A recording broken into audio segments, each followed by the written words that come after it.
Dr. Huberman. Hi. Doc is in the house. Thanks for joining us this morning. How are you doing? Doing well. Sorry about the challenge logging on there. I'm in a somewhat remote location and occasionally it gets glitchy, but delighted to be here. And it's always fun to do anything with the home front, the home team. So this is... Of course. Hey, listen, this is live, so no worries. No reason to say you're sorry. So you're here and that's all that matters. We're really excited to have you on Ask Me Anything. And there are a lot of questions. Hundreds of questions came in yesterday. The questions keep coming right now on the live feed.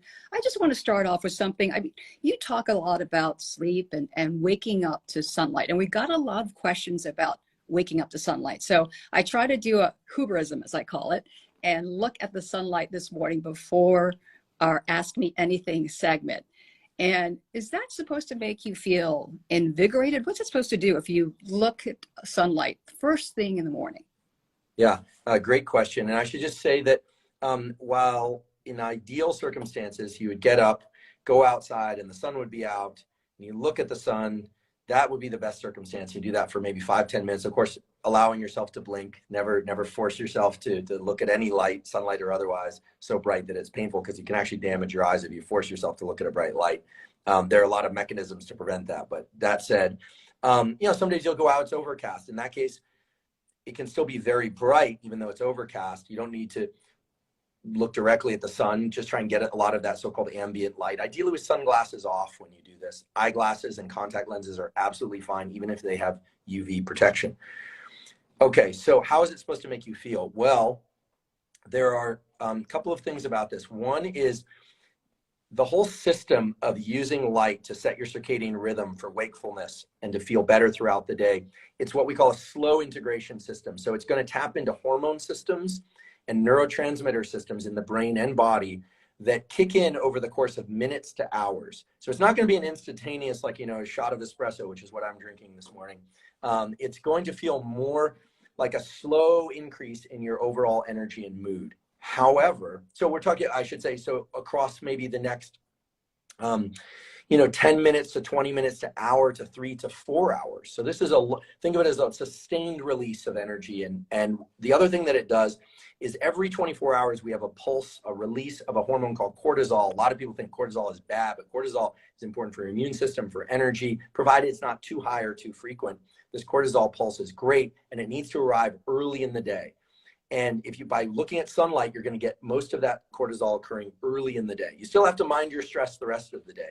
But work from Stanford Med, from David Spiegel's laboratory and others, has shown that if you don't get that sunlight early in the day, what happens is that cortisol release starts shifting later and later and creates issues with insomnia and anxiety and even some low-level depression later in the day. Now, that does not mean that if you miss getting sunlight one day that you're going to get depressed. This is, again, a slow integrative mechanism. So the idea should be to get this bright light in your eyes every morning for about anywhere from 5 to 30 minutes, depending on how bright it is outside, and to do that consistently. You might miss a day here or there, get twice as much light the next day. Just stay out there twice as long the next day. You might say, well, this isn't practical. I've got kids, I've got family. I understand all that. I live in that landscape too. The key thing is to, take your phone outside if you have to use your phone, or take a walk in the morning, or bring the kids outside, or do breakfast outside in the morning. It can be indirect light. So it's a slow integrating mechanism over the course of hours that also lasts, believe it or not, for days. And know this because if you've ever traveled to a different time zone, your sleep cycle is really thrown off because it's still being regulated. Your sleep energy cycle and wakefulness cycle is still being regulated by the events that happened back home a few days before. So I don't want to tell people to not do it every day, because then they do it far too infrequently. Try to do it every day, but if you miss a day here or there, no big deal. And then the last thing is, because I always get this question, which is, if you wake up before the sun comes out, what do you do? Well, if you want to be awake, turn on as many bright lights as possible. And then once the sun is out, even if you're already at work, try and get outside for a few minutes. Don't try and do this through a window or a windshield. It just simply won't work. It takes far too long for reasons that we don't have to go into. So hopefully that covers all of the major details. I'm going to just tilt my screen here. Hopefully it'll stay on there, but and drop down here in my studio. But so hopefully that answers the question. So you can look at, if it's dark and the sun's not out, you can stare into a lamp and that'll feed your, the sunlight factor for you, or, does that work well? Yeah. So, if you're, some people will buy sunlight lamps and these kinds of things. I think they're far too expensive for what they're really worth. If you are somebody who wakes up before the sun comes out, here's what I would do. I would get a ring light of the sort that people use for selfies. I'm using one right now. Okay, I'm not using one right now. It's funny, I'm looking at some of these questions. They just I'm not reading them, but they catch it. Someone asked, did you dye? I don't actually dye my hair. Actually, a lot grayer than this light makes me look. And believe me, I'm going gray at a rapid clip. No, don't dye my hair. I haven't dyed my hair since high school, I don't think. And I dyed it black when I was in high school. Why? I have no idea. Anyway, kids, don't dye your hair. The point is that, what you need early in the day is a lot of bright light. And now here's the kind of diabolical thing, which is that early in the day, you need a lot of bright light in order to kick these mechanisms in. And like right outside my window, if I were to turn my phone around, it's very hazy out, very overcast where I am right now. But if I were to measure the total number of photons, light energy, there's a ton of it. It's just scattered, so it looks really hazy. It's actually really bright out there, but I don't even know where the sun is, somewhere over to my left. The point is this: if you're indoors and you have a really bright light, it seems really bright, but it's not that bright. It's just very concentrated. Mm-hmm. Now, so early in the day, a ring light or something that gives you a lot of light everywhere is going to be great. Then come about 9 or 10 p.m., something switches in the system, in the eye and in the brain. And at that point, you need very little light in order to screw up this hormone melatonin and screw up your sleep cycle. So again, I don't want to make people neurotically attached to all these protocols thinking, if you go to the restroom in the middle of the night and flip on the lights that you've destroyed your sleep for 3 days. It doesn't work that way. However, I strongly recommend people dim their screens way, way down at night, way, way down, dim lights, and even better, use dim lights that are set at table height or lower. The cells in the eye that set off all these mechanisms that I'm talking about, they basically look up in the visual field. So if you have a lot of fluorescent lights overhead, or you have a lot of ceiling lights, that's great during the day. And at night, you want to do the Scandinavian thing, which is to have, little lamp on the table in order to read. Or if you're going to read at night, really try and dim the light down as much as possible between about 10 p.m. and 4 a.m. And if you're a shift worker, and thank you, shift workers, we have an episode of the Huberman Lab podcast all about shift work. So you can go to hubermanlab.com and find that. It talks about using red light and different things you can do to offset some of the negative effects of shift work, because there are a lot of detrimental effects of shift work, unfortunately. But for most people who fall asleep somewhere between 10 p.m. and midnight, or 9 p.m. and midnight, and wake up somewhere between 5 a.m. and 8 a.m., that's about 80% of the world. For most of those people, what I just described will work really well. Get as much bright light as you can early in the day, ideally from sunlight. Then later in the day, like between 10 p.m. and 4 a.m., really try and limit that light exposure. And if you go to the restroom in the middle of the night, try and use a night light. The minimum amount of light to perform the necessary activities you need to do safely. Right. I'm guilty as charged. I have my laptop in bed, and I'm learning from you to dim the light a little bit more, because I have it halfway, not full blast, but that will help. And I'm sure a lot of people out there have laptops when they're in bed or working on a late night project or something like that. It's hard to let that go, but knowing that you just gave that advice and about light and how it invigorates you and how you should have a nice sleep cycle, I think that'll help a lot. We've got a lot of other questions as well, sure, Andrew. Aside from the light, let's sort of delve into sleep, because getting good night's sleep is very important for a lot of people. And we got a lot of questions about sleep cycles. Next month, we're going to go through that whole process of changing our clocks. So what kind of advice do you have, since we're going to fall back an hour, right? So we're losing an hour of sunlight, is that correct? But we get an hour more sleep. You think you are. Right. Well, one more thing, because before we depart from light, because it relates to sleep. Mm-hmm. And if you are somebody who is going to be on your laptop or tablet or phone after 10 p.m., there's a wonderful practice that's zero cost that will help offset some of the negative effects of light late at night. And that is to see the sun or get some light in your eyes again a second time in the late afternoon. So when the sun is low in the sky, we call that low solar angle sunlight. It's just fancy nerd speak for sun low in the sky. And the qualities of light at that time are very different than when the light is overhead. You'll actually notice, snap a picture of a sunrise or near sunrise. Remember, you don't have to see the sun rise across the horizon. You need to see the sun rising, right? Think the verb, don't think the noun. Not sunrise, think sun rising. And then don't think that you have to see the sunset below the horizon, think sun setting, see the verb. Why? Low solar angle sunlight, viewed again later in the evening, triggers a different mechanism in the eye and brain that reduces the sensitivity of your visual system. It won't screw up your ability to see at all, but it makes it such that any light that you see late at night will have less of a negative impact on your melatonin production, and you'll sleep better. So what I'm basically saying here is try and get outside in the morning and see the sun rising, not sunrise, but sun rising, right? They're the same thing, but different. Because when people think sunrise, they think crossing the horizon. And then when people think sunset, they're more comfortable with the idea that it's setting, okay? But so it's an important distinction. And then at night, try and still avoid bright lights at night. Why? Well, here's the situation with respect to daylight savings and with sleep across the year. As the Earth rotates around the sun, it's tilted, right? So at different times of year, you get different amounts of light, the equinoxes and so forth, the solstices and equinoxes, as we know.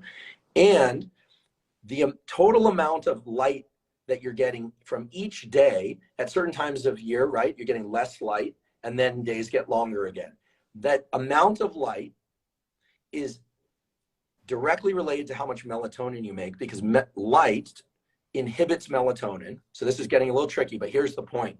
If you look at the sun rising and the sun setting most days, your seasonal integrator, you literally have clocks in your brain that know are days getting longer or shorter. Those clocks will work better. And then when you undergo daylight savings, you'll find the shift much easier. Now, daylight savings is a human-made creation, right? This is not a naturally occurring phenomenon of the movement of the planets. This is a naturally occurring phenomenon of culture. And there's a lot of debate about it. But it exists, for at least for now, even though there's a lobby to remove it. So here's what you can do. We're heading into daylight savings.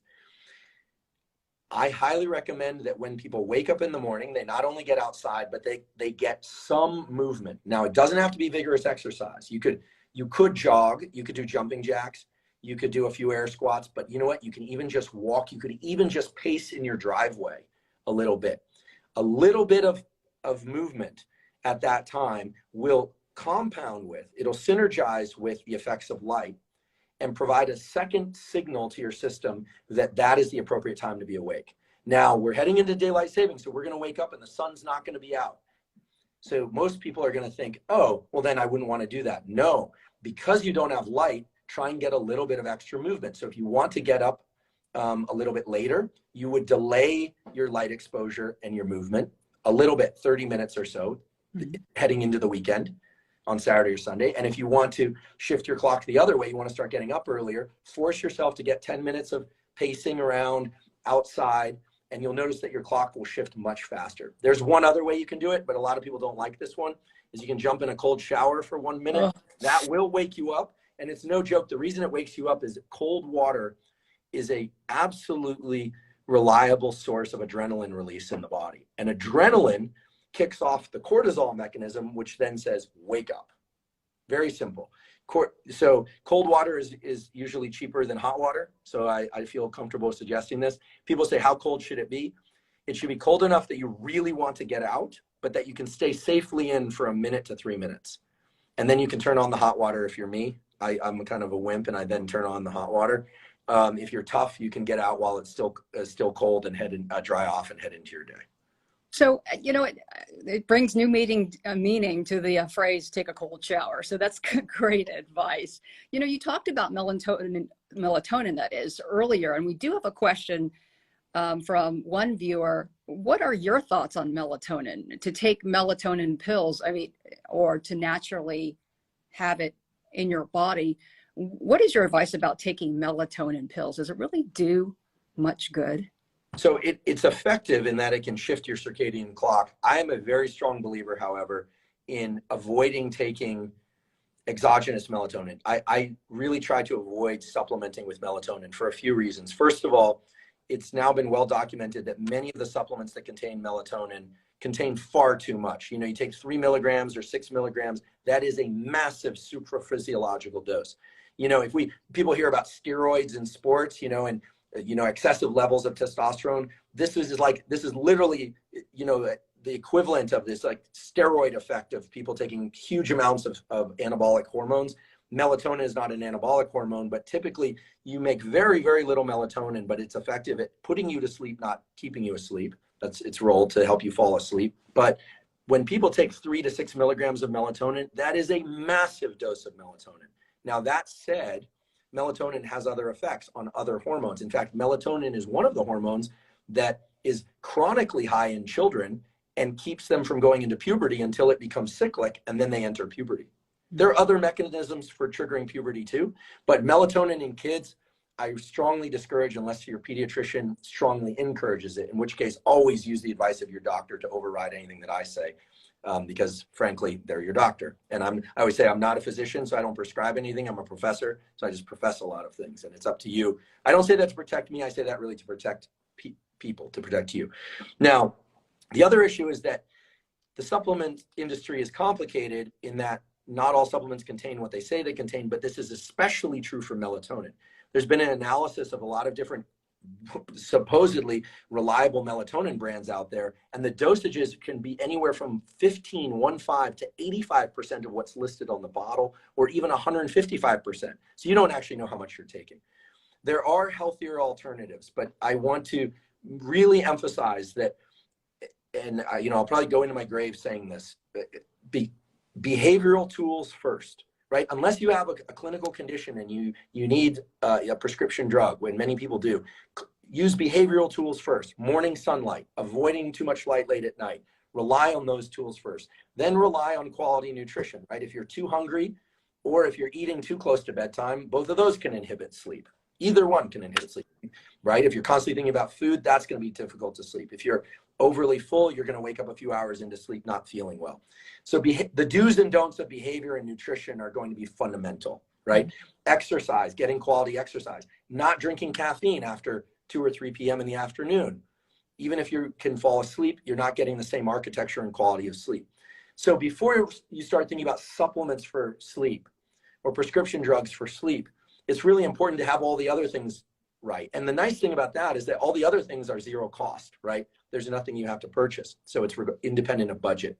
Now, that said, there are some supplements that have been shown to be very beneficial for sleep that have much greater safety margins than melatonin, and they fall into 4 categories. And here again, you have to talk to your doctor, but it's very clear that a variety of magnesiums can be effective in helping people fall and stay asleep. The most potent of those forms are magnesium threonate, spelled Threonate, magnesium threonate, as opposed to magnesium citrate, which has kind of a major laxative effect, but to be quite direct, but magnesium threonate and bisglycinate are effective for setting a kind of a sedative motion and for enhancing the depth of sleep. And then something called apigenin, Apigenin. Do you need to take it? Not necessarily. We have a newsletter at the HubermanLab.com, which is a toolkit for sleep that talks about these things. Apigenin is what's in chamomile tea. So you can also have a cup of chamomile tea, but guess what? Don't drink 4 cups of chamomile tea because you'll be waking up in the middle of the night to go to the restroom. Okay, so apigenin. So magnesium's threonate and bisglycinate, apigenin. And then there's a third one, which is actually used quite a lot for a variety of things, which is inositol. In particular, myo-inositol has been shown to help people fall back asleep if they wake up in the middle of the night. But these are all things that you would take 30 to 60 minutes before sleep. But, and I really want to underscore this, before you start thinking about supplements, get your behaviors right, get your nutrition right, exercise. That's going to serve so many other positive things: mood, focus, energy, everything. Essentially, they are the foundations of mental health, physical health, and performance. And a lot of people think, oh, what should I take for sleep? Well, you should take a walk in the morning and get some sunlight. you should take a walk in the afternoon for 5 minutes, even if you have to make a call and get some sunlight. And then you should take your tablet or your phone or your computer and put it under the bed and read a book under dim light and go to sleep. So I'm sort of. Have you been spying on me? No, I'm only half. Listen, as I say all this, I'm far from perfect. I do my best, but last night I woke up, I went to bed very early, unusually early. I went to bed, for me, very early. It was like 9:30. I woke up at 3 in the morning feeling wide awake, but I didn't want to get up and out of bed. So I read under some dim light. I might have peeked at Instagram for a moment, and then I went back to sleep. But then when I woke up in the morning, I did make it a point to take a walk without sunglasses outside, even though it's a cloudy day, and et cetera, et cetera. So that's a long answer about melatonin, because the question to me about melatonin is really a question about supplements for sleep. There is one situation where melatonin can be very effective and largely safe if your doctor approves it, and that's for jet lag. If you really are having trouble falling asleep in the new time zone, you can do it for a day or two to adjust, but you'll still want to do all the other behaviors that are going to allow your clock to shift. And the fastest way to shift your clock when you travel is to use exercise, a cold shower to wake up, no joke, and then to eat on the local meal schedule. Don't try and eat just when you're hungry, because what you have a clock in your gut, and that gut clock is the reason why when you travel, you get some stomach discomfort and you're not feeling quite right. Jump on the local meal schedule as well. Okay, well, you're talking about food and nutrition, and I was looking at the questions coming in, and one viewer is asking about the carnivore diet. What do you recommend about that? Do you support that or not? Or, I mean, it's all about healthy living, right? You're talking about sun rising, sun setting. What about food? Okay, here we go. All right, nutrition is one of the most barbed wire topics on the internet. So here's the deal. We have, and I'm just going to acknowledge that the variation. So you have some extremes. At one extreme, you have pure vegan, pure plant-based. Okay.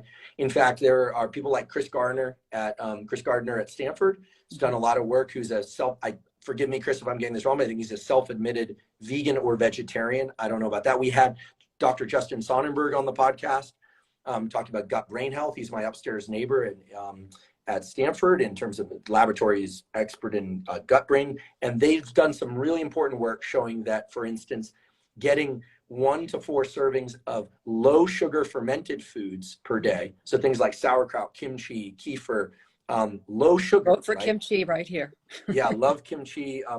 My partner makes sauerkraut for us. So it's like, she's really great, makes a homemade sauerkraut, and it's actually the brine. So it has to be the stuff in the refrigerated section of your grocery store. So not pickles that sit in the non-refrigerated section, but the ones that sit in the refrigerated section contain ferment.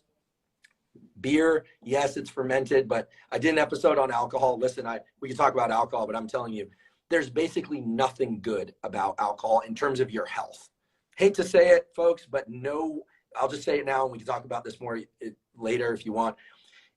You would have to drink so much red wine to get the needed resveratrol to maybe have a positive health effect. No alcohol is better than alcohol, and the maximum amount of alcohol that anyone can drink, and of course with kids they should of course avoid it entirely, but and pregnant people of course can drink before negative health effects start to really show up, and these are increased cancer risk, disrupted gut microbiome, cognition issues, etc., is 2 drinks per week.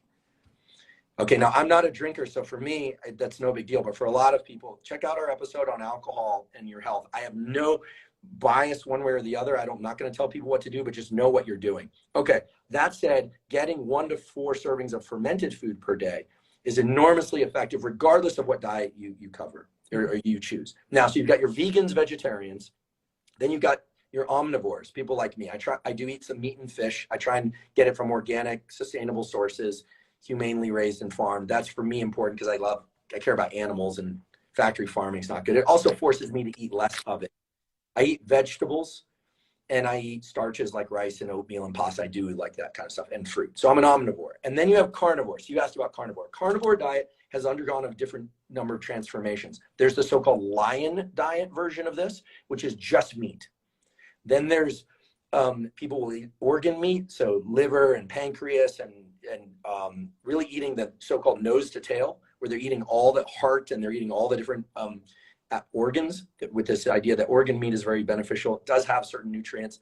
But then now carnivore diet has now been modified to exclude, of course it excludes grains and plants, But now they allow fruit in certain variations of the carnivore diet, and honey of all things, and certain non-pasteurized dairy. So when we say carnivore, we're talking about a lot of different things. And there are a couple of very colorful characters out there who are associated with this on social media. Here's the deal. I am an omnivore, and I'm an omnivore because when I look at my blood lipid profiles and I look at what's healthy for me in terms of my activity and lifestyle and need to think and stuff, I like eating some starches.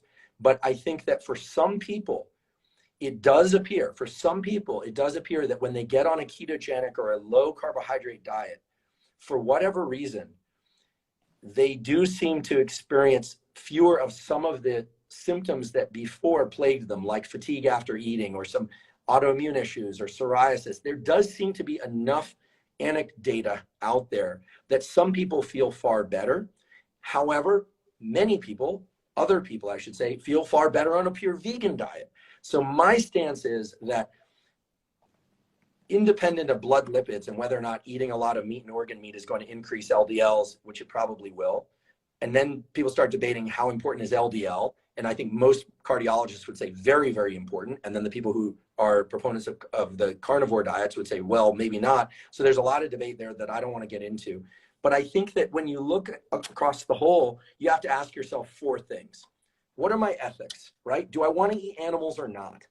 And do I want to eat animals that have been raised in one way or another, right? I've made choices about what, I won't eat any meat or any eggs or any cheese. It has to come from certain sources. That's me.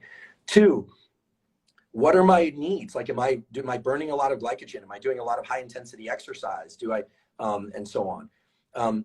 3, am I monitoring my blood work? I don't suggest switching to any extreme diet, what they call elimination diet. I don't recommend eliminating starches and vegetables a la carnivore, or eliminating, frankly, protein from meat and animal sources unless you have some baseline blood work with which to compare it to 8 months later. Check your LDL, check your hormone levels, right? Some people will stop menstruating. Some people's testosterone levels will drop. Some people's energy levels will go up. Some people, you need those data. And then the last thing is it really extends to what I believe is just personal choice. Ultimately, no one, unless you're being fed by your parents still, can force you to do something, and you should not be scared into following a particular nutrition plan, nor should you be duped by any ideas that one nutrition plan is suddenly going to transform you into a different human being. But with all that said, I know people that do exceedingly well on a vegan diet. I know people that do exceedingly well on the carnivore diet, but they are careful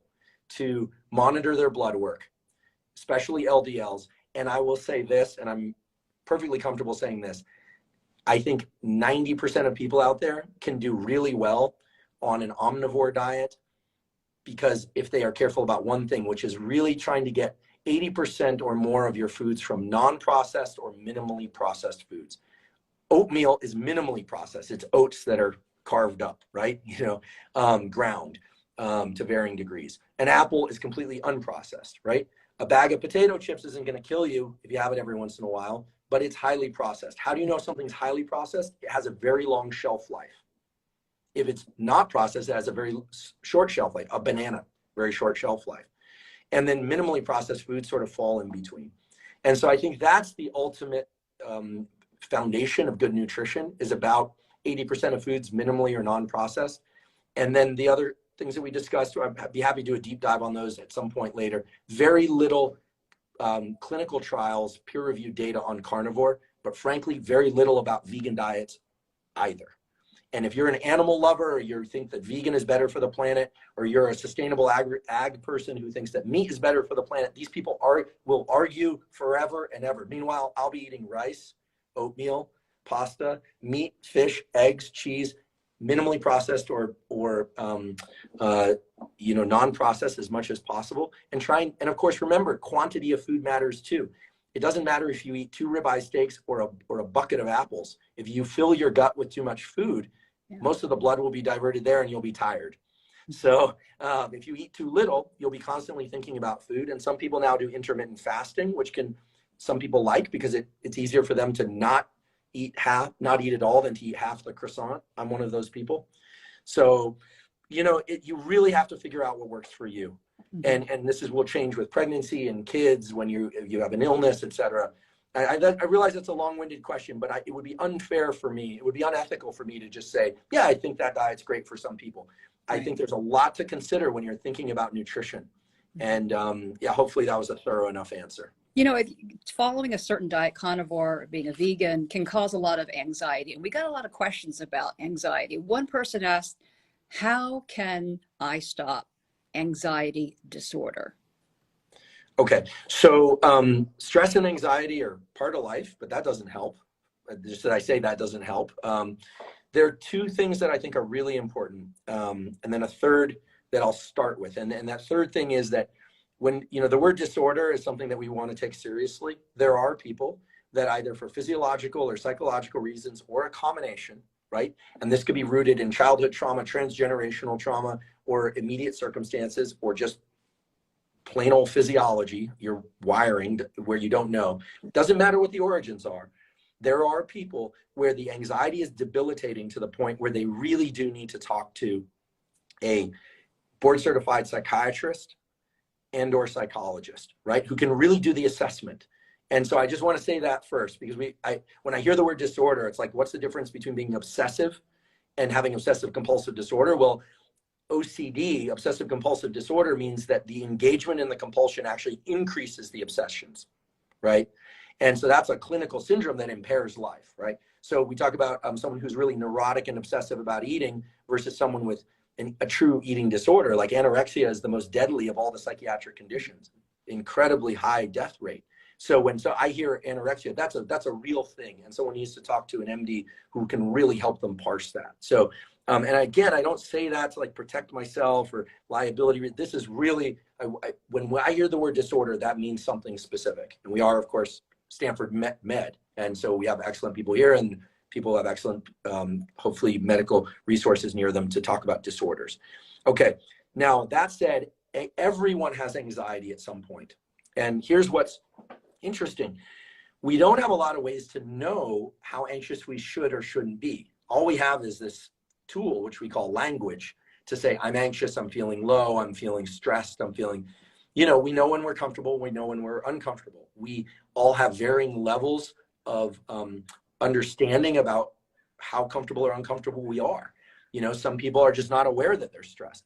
And some people, because of cultural, familial, or circumstantial reasons, just don't feel comfortable talking about their anxiety. Some people will text and call you all the time with their anxiety. So a lot of people are anxious who look calm, right? And that's important to remember. Okay, I do believe that there should be tools for this, and my lab and David Spiegel's laboratory have been working on tools for this. Dr. Aliyah Crum at Stanford, also at Stanford, so it has excellent work on this.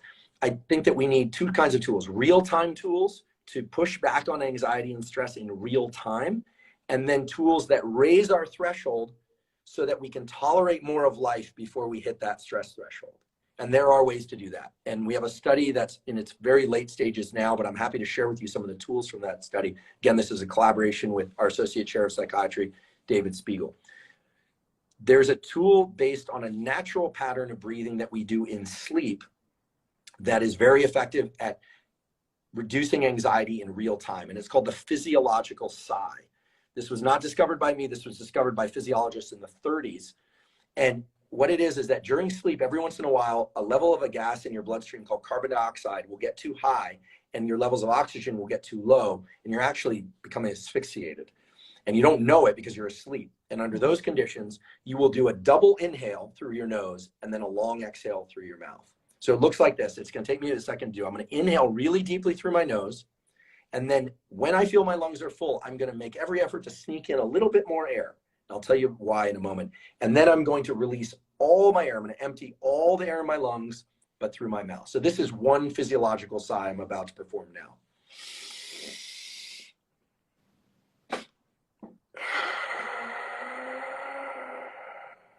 Now, let me try that.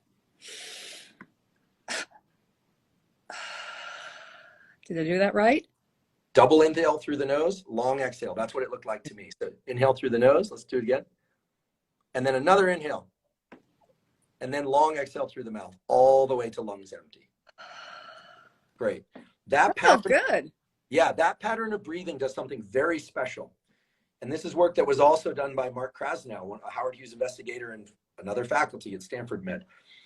The lungs are two big bags of air, but they have hundreds of millions of little sacs called the alveoli of the lungs that increase the surface area of your lungs. When you are stressed, you tend to underbreathe. You might think stress makes you breathe really hard. You're actually underbreathing or breathing in a way that carbon dioxide goes up in your bloodstream. These little sacs collapse like little balloons, and they're damp on the inside. And so like a balloon that's damp on the inside, they don't want to reinflate very easily. And you need to do a long exhale in order to get rid of all the carbon dioxide that's built up in your system and is making you stressed. So the physiological sigh is like if you've ever tried to blow up a balloon for a kid at a kid's party, and you go, you actually do two. You go, and it pops. Oh, it doesn't pop the balloon, but it inflates the balloon, and then you can fill it up. And then when you exhale, you get rid of all the carbon dioxide, or a lot of it, I should say. So we've done studies now in the laboratory, and there are other studies that have taken place at UCLA and elsewhere that show that 1 to 3 physiological sighs is the fastest way to calm down. When someone sees you stressed and says, take a deep breath, what they really should say is take a long exhale. But what would be even better is for them to say, inhale twice through your nose until your lungs are completely full, and then exhale through your mouth, a so-called physiological sigh. Watch the next time your dog goes down for sleep. It will do one of these right before falling asleep. It'll go. I've seen that. Oh my gosh. Or if someone has ever been sobbing, when we cry, we actually are running out of oxygen. Okay, so the physiological sigh is not a hack. A hack is something where you take advantage of something that's not normally used for something and you use it for something else. This is the beautiful thing about the physiological sigh, is that it works the first time and it works every single time. Now, it's not going to get rid of the problem that might be causing you stress or anxiety. I wish I had a magic wand for that, but it will reduce your stress levels. And if you are in bed at night, for instance, and you're having a hard time falling asleep, try doing a few physiological sighs and really extending that exhale, and you'll notice your core, your diaphragm, and your stomach region will start to relax. This actually feeds back to the nervous system, which then to the brain, which then feeds back to the body to relax it. So I always say, when you can't get your mind where you want it to go, use your body to control your mind, right? If you can't talk yourself out of anxiety, use your physiology, use your breathing. And, and so this is the kind of thing where you can use this anytime, I suppose, unless you're underwater. Now, that's how you push back on stress in real time. Now, how do you increase your stress threshold? How do you get more resilient? We hear about grit, resilience, and mental toughness. How do you lean into life? How do you cope better? Well, the best way to cope is to not get stressed in the first place. But if you do, easier said than done, right? Easier said than done, to feel comfortable at that level of stress. And in order to do that, you need to do a sort of self-directed stress inoculation. And there are a couple of ways to do that. What you essentially need to do is get comfortable with having a spike of adrenaline, with having adrenaline in your body. Many people are not familiar with the feeling of their heart racing, or this can happen in a social setting. One of the ways I notice it happens a lot in work-based social settings or classrooms is you'll go into a room, you'll sit down, and they'll say, okay, we're going to introduce ourselves. We're going to go around the room and everyone say your name and something about yourself. And you start listening to other people, and then you start thinking, what I'm going to say, what am I going to say? And people start getting nervous about this, right? And it's because there's what we call an anticipatory circuit in the brain and body. You're getting ready to speak, but you're not able to speak. And then adrenaline is going up. You're thinking, am I going to sound stupid? Or maybe you're heading out onto stage, or you're going to the doctor's office and you're afraid of the blood pressure measure, or you're going to have a hard conversation, a myriad of examples of things that can increase adrenaline. So here's the key. And this is a statement made by, again, my colleague, David Spiegel, who I simply adore as a person and as a collaborator. He's just so unbelievably smart and creative.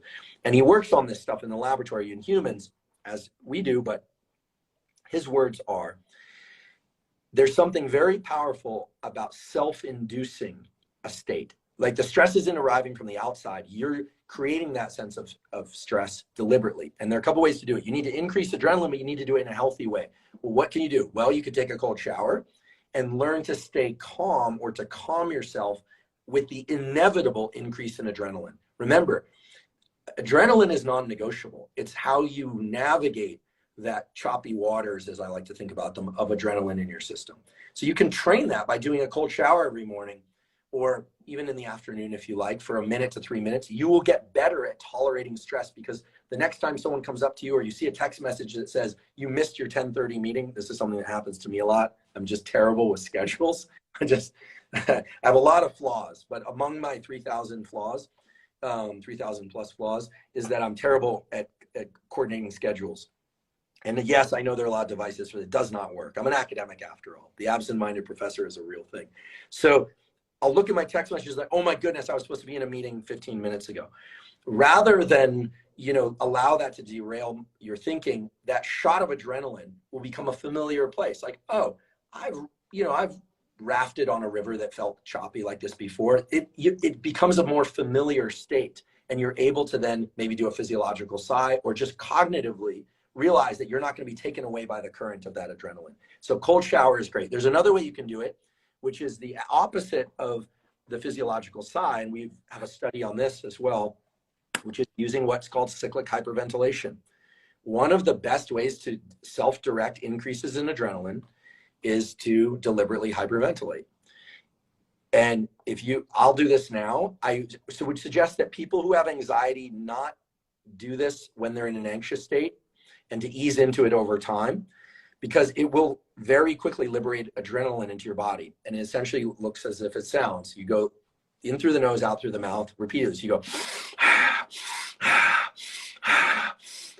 and after about 10 to 20 of those, you're going to feel warm, you're going to feel agitated, you're going to feel a little bit of burning in your nostrils.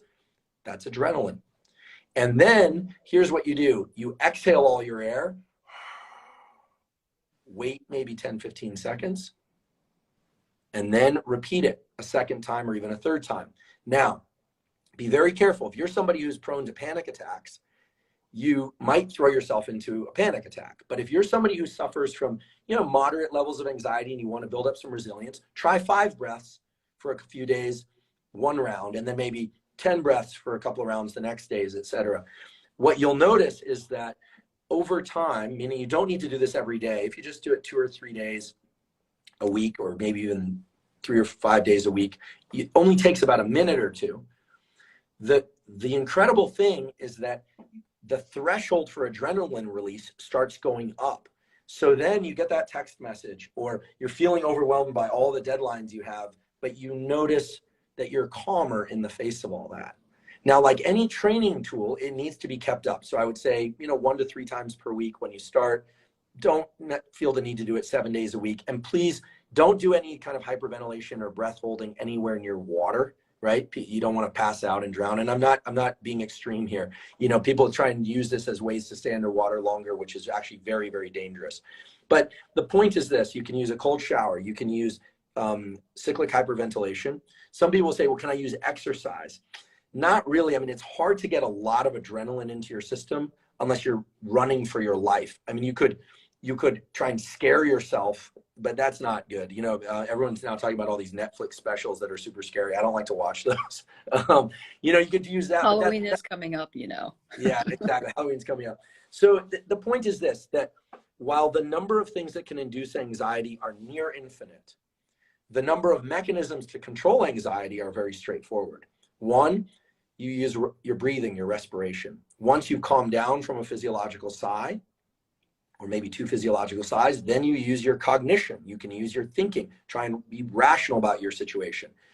When you are in a state of anxiety or panic, you can't be rational. Your forebrain, your prefrontal cortex, is actually reduced in activity, and you become people say things like in your limbic brain or in your lizard brain. What they're really saying is your more evolved parts of your brain that can plan and make good predictions and really understand bigger context, that this too shall pass, etc. That brain area actually shuts down quite a bit.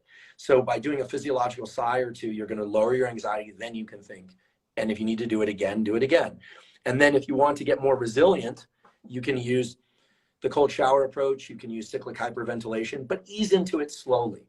And then I would say over time, pay attention to how much anxiety you're experiencing each day. And if you are somebody who's just getting these big spikes in anxiety, ask yourself a few questions. Are you sleeping well and long enough 80% of the nights of your life? Because if you're not, the probability you're going to have an anxiety issue or even full-blown disorder is much higher.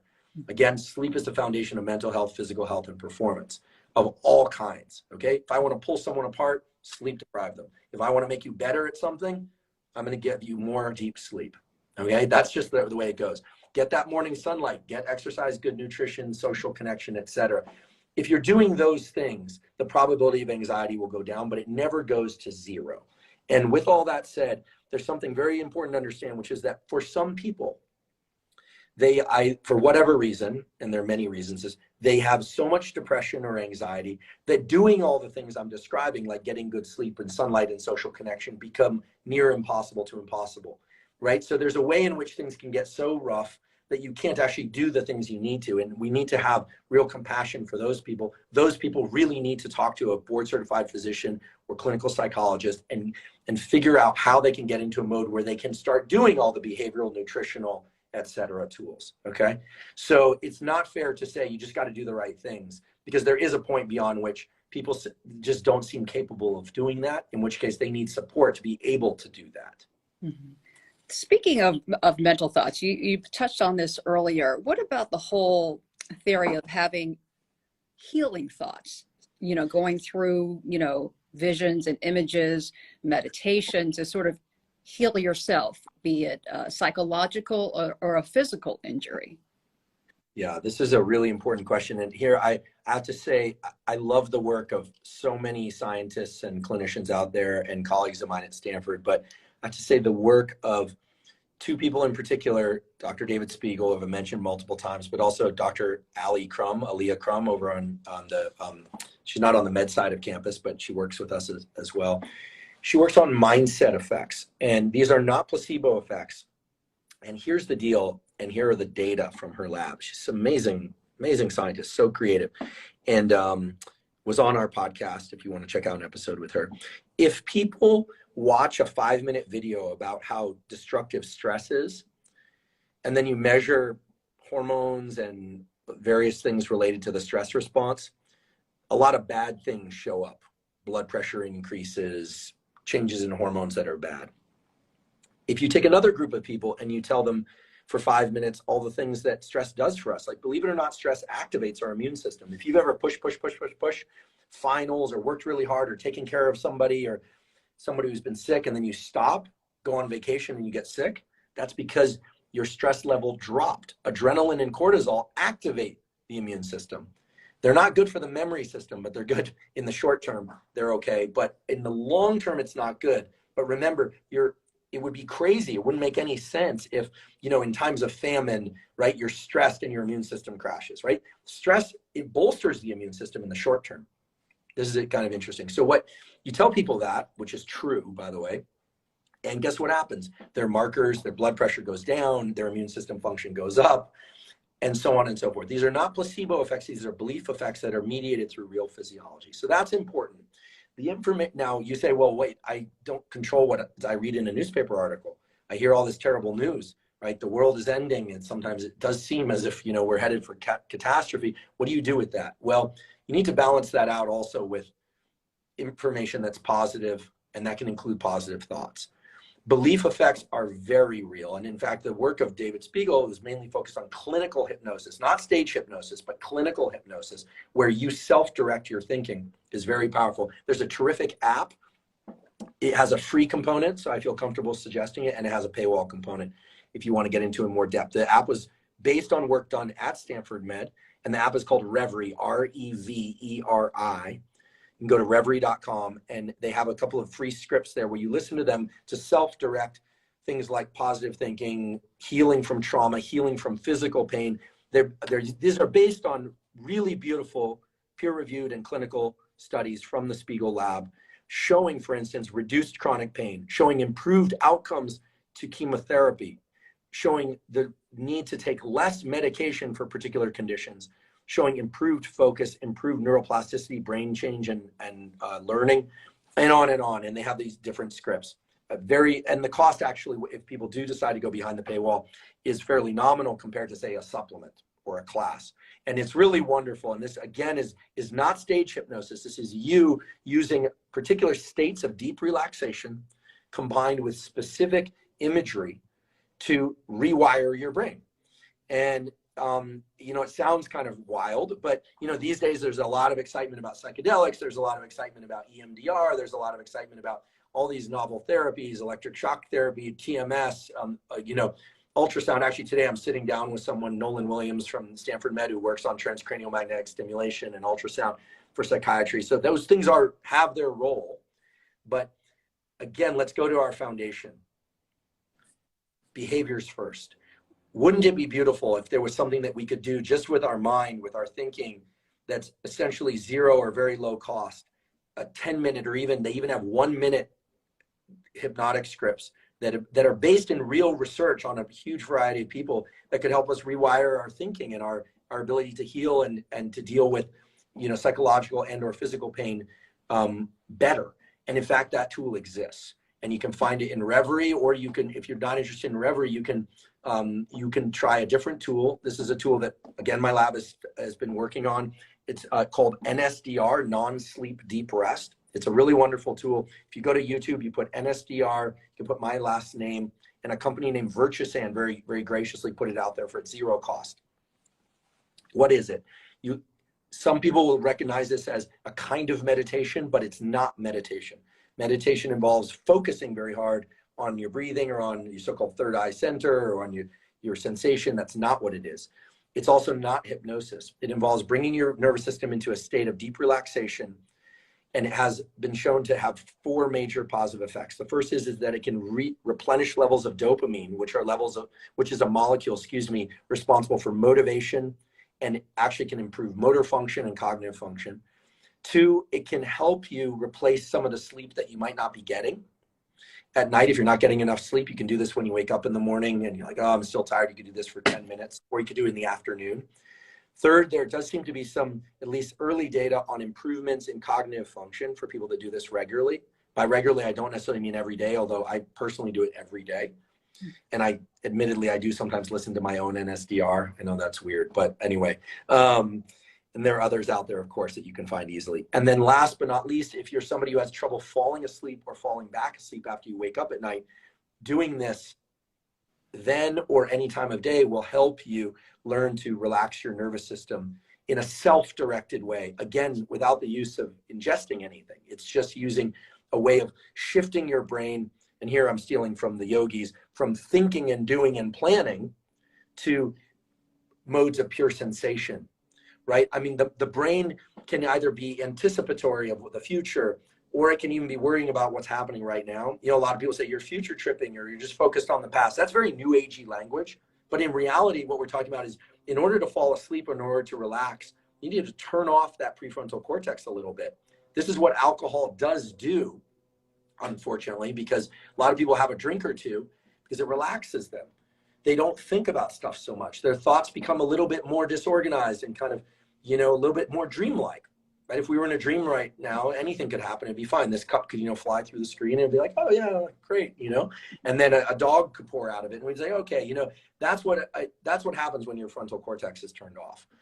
And NSDR, non-sleep deep rest, is a term that admittedly I coined because it includes things like yoga nidra. If you want to look that up, that's another form of this that includes a few more kind of mystical type things. And so NSDR we've brought as a term to describe self-directed relaxation that includes the opportunity to self-direct certain brain changes in terms of how you think once you exit the NSDR. And I'll just mention as an external endorsement, I've never met him, and I certainly didn't pay him to say this, but the CEO of Google is a big proponent of NSDR. He's talked about this pretty extensively. Athletes at Stanford are using it. People in elite military are using it very extensively because they do these very challenging deployments where it really is ultra high risk, high consequence, right?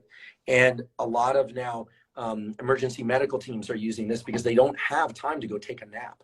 They have maybe only 10 minutes to decompress. So NSDR is a wonderful practice. Reverie is a terrific tool. Keep in mind the work of Dr. Ali Crum. Again, if you want to learn more, we did a whole podcast episode with her. You can find everything at zero cost at hubermanlab.com. Very easy to just navigate to that. And she's doing incredible work on how what we say to ourselves over and over really does seem to have an impact. But as I say that, I want to be really clear. A lot of people get scared by that because they think, wow, their self-talk is really negative. Is that really having a negative effect?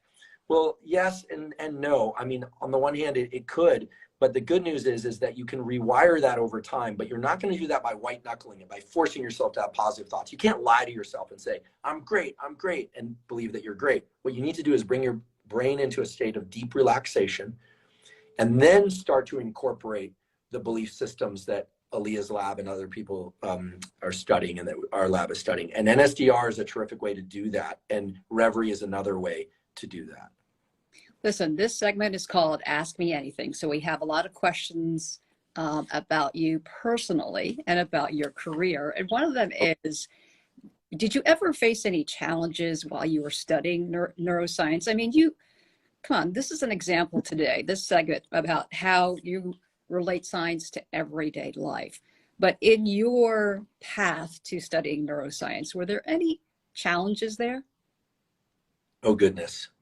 Yes. Did you take a lot of deep breathing exercises to get through it? Oh my, I'll try and keep this brief. And I appreciate the question, not because it's about me, but because I think it really is about everybody. I mean, I can look to, for example, as an undergraduate, because I did not have a strong high school career, really feeling like I was coming from behind. And I was, I for reasons that were very personal to me and my family at the time, and I did not perform well in high school. And, I felt like I had to work so much harder in college to keep up and to catch up, really. I also, as a graduate student, for instance, I had a number of personal losses, deaths of people close to me. As a graduate student, I had a close friend commit suicide. I had relationships end, and that felt at the time catastrophic, right? I mean, luckily things moved on. Just, so many things. I mean, so many things. And yet acknowledging that I also had a lot of advantages there for me, right? I knew people in graduate school who were raising kids in graduate school. I wasn't. So I was only responsible for myself ultimately. When I was a postdoc, had a wonderful time as a postdoc in Ben Barris's lab here at Stanford Med, but I wasn't taking very good care of myself physically. My sleep started going off and I wasn't exercising that regularly because I was working a little too much. And then I started having challenges getting things done. And so I realized I needed self-care was fundamental to my ability to work well. Starting to think about exercise and sleep and sunlight as part of my self-care that was not selfish, but would allow me to show up better. And on and on and on. Now, I've been very fortunate in that I've never been somebody who's had any propensity at all for drugs or alcohol. So I didn't ever feel like I needed to rely on substances. But there were times, for instance, where in order to get the amount of work done that I need to do or studying, I'll be honest, there were times that were kind of lonely. I'm very blessed to have a lot of close friends. And especially now, my life is rich with amazing friends and relationship and all that. But there was a time when it was exceedingly lonely and I felt like I loved the work, but there I was again, like leaving the laboratory at 1 a.m. and some days feeling elated because everything went well and other days feeling like, wow, like kind of in a time warp. So again, this isn't about me. The point is that everyone, I would think, has challenges. And the key is to really remember the foundations of health that are going to allow you to navigate not just graduate school, but anything and everything. And I think nowadays we're starting to look at self-care as a good friend of mine and amazing clinician refers to it as sort of a first principles of self-care. Look, get quality sleep 80% of the nights of your life. Just work at it. Don't obsess over it, but just really try. And if you're going to stay up all night or have a late night, try and make it for good reasons. And if you get a bad night's sleep for whatever reason, don't obsess. There's that. There's the need for social connection. There's the need for good nutrition. You deserve to take good care of yourself. Cardiovascular exercise, or if you like going to the gym, we have tons of episodes about how to get all that. Also, the social connection piece, I'm actually pretty introverted. I talk a lot. I realize I'm not known for being succinct, but the social connection piece is vital. That could be one friend. It could be your dog. I mean, my dog passed away, but before that, I mean, time with Costello was like the best. It was like the best. The things that fill you up and renew you. So learning to reset in non-destructive ways. This is key. This is why I think whatever it is, even if it means meeting a couple friends for a glass of wine or two, if that's, within your spectrum of healthy behaviors, great. That's great for you. Find the things that reset you and allow you to feel a sense of aliveness and meaning again, and do them consistently. Don't wait until you crash. And I think in this culture of go, go, go, especially in the Bay Area, but now really everywhere, we can really start to overemphasize the work piece to the expense of everything else. And I've found that over time, the best way to perform well in work is to really try and focus when I'm working, really be in the work. Don't split my attention as much as possible.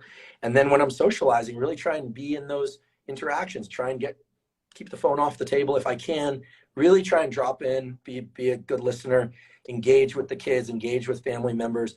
If you don't have people, a pet or an animal, even a plant, I mean, goodness, taking care of my plants sometimes. Right now I don't have any. That was fun. The little things go a long way. And so the short answer is yes, yes, yes. I have, and I will say this, I have the unfortunate consequence. My first scientific advisor committed suicide. The second one died of cancer, and the third one died of cancer.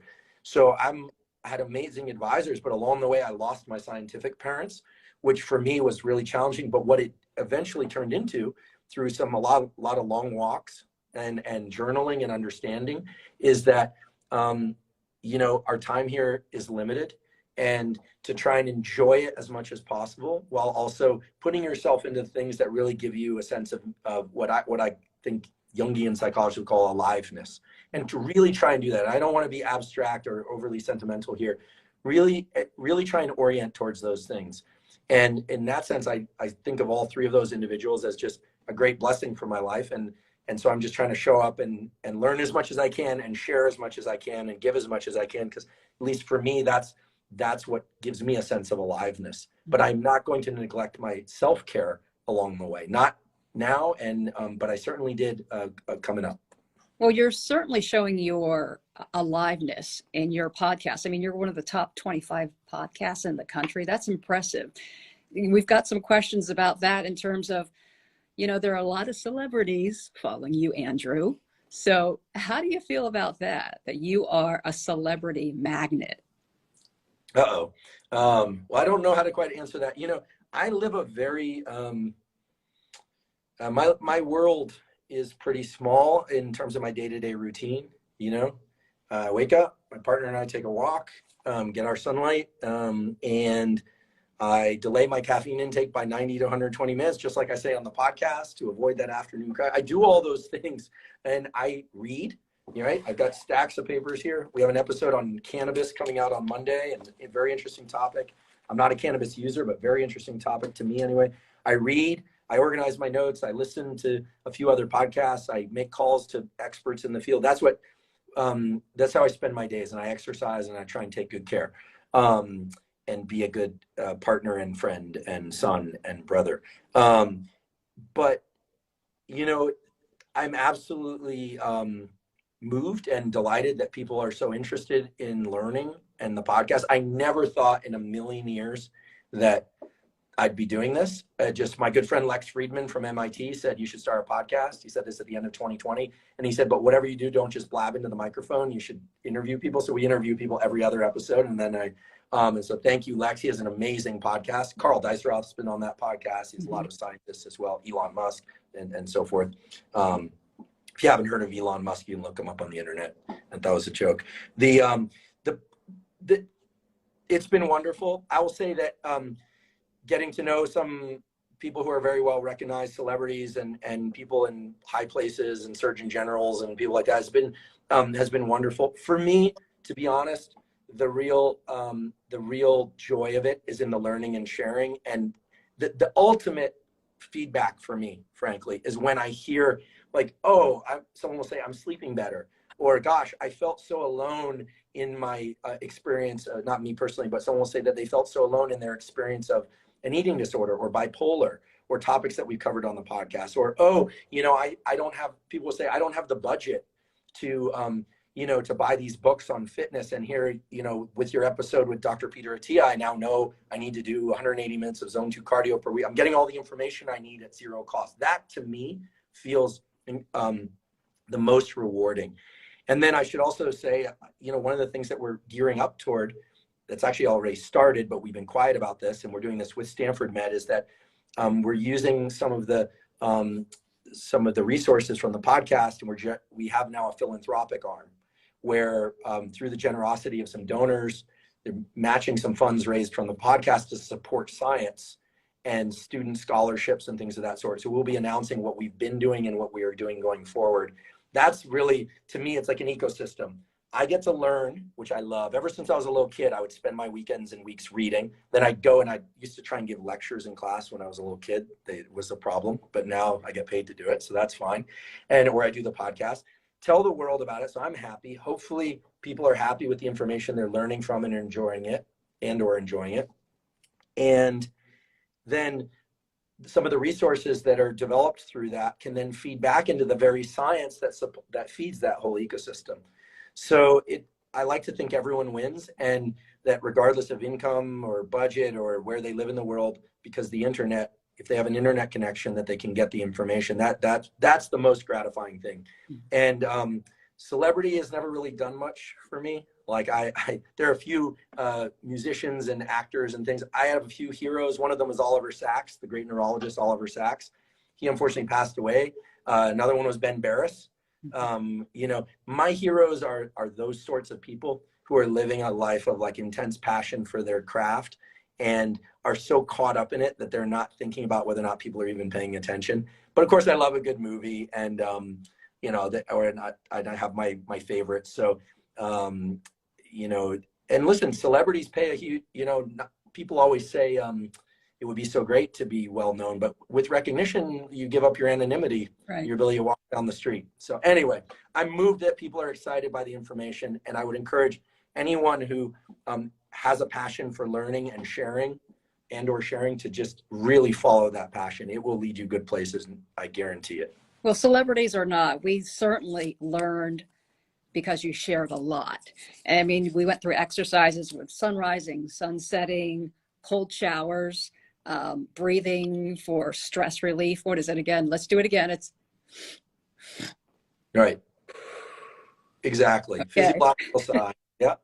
And hyperventilating, exercises for that, how to stop anxiety disorder. The topics ran the gamut this morning, and we surely appreciate you being on Ask Me Anything because you answered a lot. So we also want to remind folks that we will be posting a recording of this Ask Me Anything segment, and also want to encourage folks out there to follow you and to also follow Stanford Medicine. Andrew, it was a pleasure for us, that is, for you to be here on Ask Me Anything, and hopefully we can ask you back on here again so we can ask you anything a lot more. So anytime. Thank you. Thanks everyone for joining, and thank you for hosting me. I mean, Stanford Med is my employer and my primary employer, and I have to just say I so appreciate this opportunity, but also want to say I so appreciate that the leadership at Stanford and the faculty at Stanford have been so supportive of the podcast and what we're doing, and it's a truly amazing place. I mean, Stanford is just, there's no place like it. I know there are other excellent places too, but it's an amazing place in their ability to be forward thinking. The people are kind, everyone's mission driven. Please do follow Stanford Med, everybody. It's such a wonderful place and a community to be a part of, and following the Instagram and Twitter is a great way to be part of the community. Thank you again. Really appreciate it. Thank you, Andrew, and we're lucky to have you. Stay tuned for the next Ask Me Anything segment. Thank you for joining us today. Bye for now.